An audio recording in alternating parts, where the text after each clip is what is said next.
नमस्कार. आज आपण एका अशा विषयावर बोलणार आहोत ज्याची सध्या सगळीकडे चर्चा आहे, आर्टिफिशियल इंटेलिजन्स म्हणजेच AI. तर प्रश्न हा आहे की AI ही भविष्यातली एक प्रचंड मोठी संधी आहे की एक असा फुगा आहे जो कधीही फुटू शकतो. चला हा विषय सोप्या भाषेत समजून घेऊया. ही गोष्ट आहे 2008 सालची, जेव्हा एका माणसानं येणारं आर्थिक संकट आधीच ओळखलं होतं. त्यांचं नाव आहे मायकल बरी. द बिग शॉट हा सिनेमा पाहिला असेल तर हे नाव नक्कीच परिचयाचं असेल. त्यांनी 2008च्या हाऊसिंग मार्केट क्रॅशचा अगदी अचूक अंदाज लावला होता. आणि विचार करा, जेव्हा जगभरातले मार्केट्स कोसळत होते तेव्हा ह्या माणसानं सिस्टमच्या उलट जाऊन तब्बल $100 मिलियन पेक्षा जास्त कमावले. आणि आता इतक्या वर्षांनंतर तेच मायकल बरी पुन्हा एकदा एक मोठा इशारा देत आहेत. आणि यावेळी त्यांचा निशाणा आहे आर्टिफिशियल इंटेलिजन्स.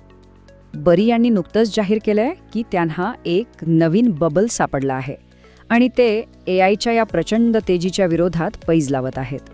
विशेषतः एनव्हिडिया आणि पॅलेंटियर सारख्या मोठ्या कंपन्या त्यांच्या रडारवर आहेत. पण थांबा, स्टॉकच्या विरोधात पैज लावणं म्हणजे नेमकं काय? तर ते जे करत आहेत त्याला म्हणतात शॉर्ट सेलिंग. ही एक अशी स्ट्रॅटेजी आहे जी तेव्हा वापरली जाते जेव्हा एखाद्या इन्व्हेस्टरला वाटतं की कंपनीच्या शेअरची किंमत खाली येणार आहे. अगदी सोप्या भाषेत सांगायचं झालं तर हे आपण जे रेग्युलर इन्व्हेस्टिंग करतो ना, त्याच्या अगदी उलट आहे. म्हणजे बघा, आपण सहसा कमी किमतीला विकत घेतो आणि किंमत वाढल्यावर विकतो.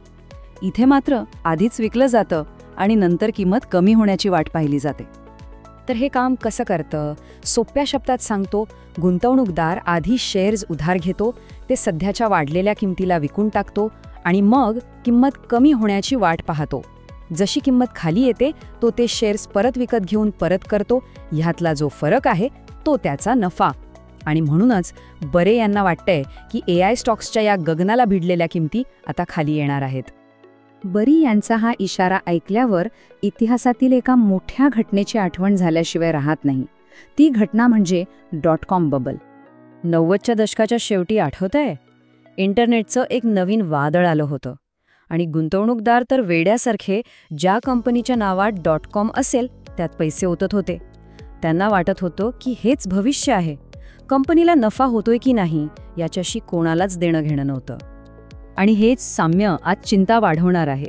जसं तेव्हा .com कंपन्यांचं व्हॅल्युएशन त्यांच्या भविष्यातल्या अपेक्षांवर ठरत होतं, तसंच आज AI कंपन्यांचं होतंय.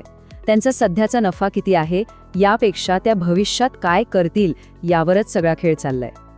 तर मग AI मार्केट खरंच एका बबलच्या म्हणजे एका फुग्याच्या दिशेने चाललंय का? चला याची काही चिन्ह पाहूया. ज्या क्षणी बरी यांनी ही घोषणा केली त्या क्षणी मार्केटने ऐकलं. AI संबंधित स्टॉक्स आणि जागतिक बाजारात लगेचच एक मोठी घसरण बघायला मिळाली.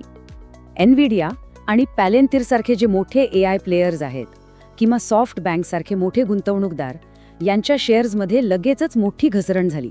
काही तर 8-10% खाली आले. आता एनव्हिडियाचंच उदाहरण घ्या.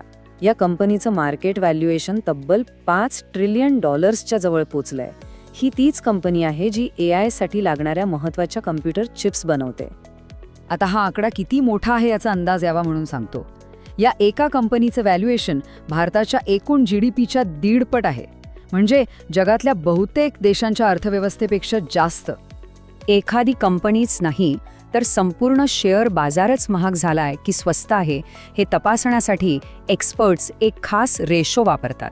त्याला म्हणतात market cap to GDP ratio.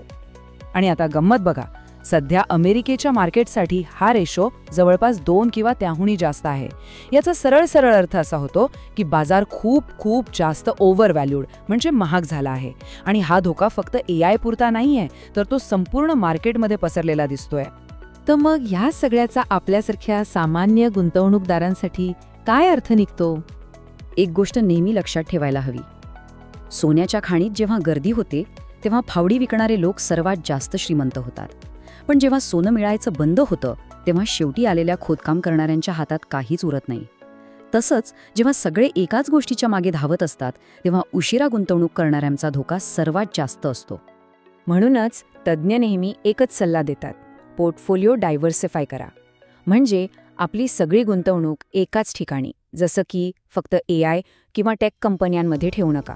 सोनं, फिक्स्ड डिपॉझिट्स किंवा म्युच्युअल फंड्स यांसारख्या वेगवेगळ्या पर्यायांमध्ये गुंतवणूक विभागून ठेवा.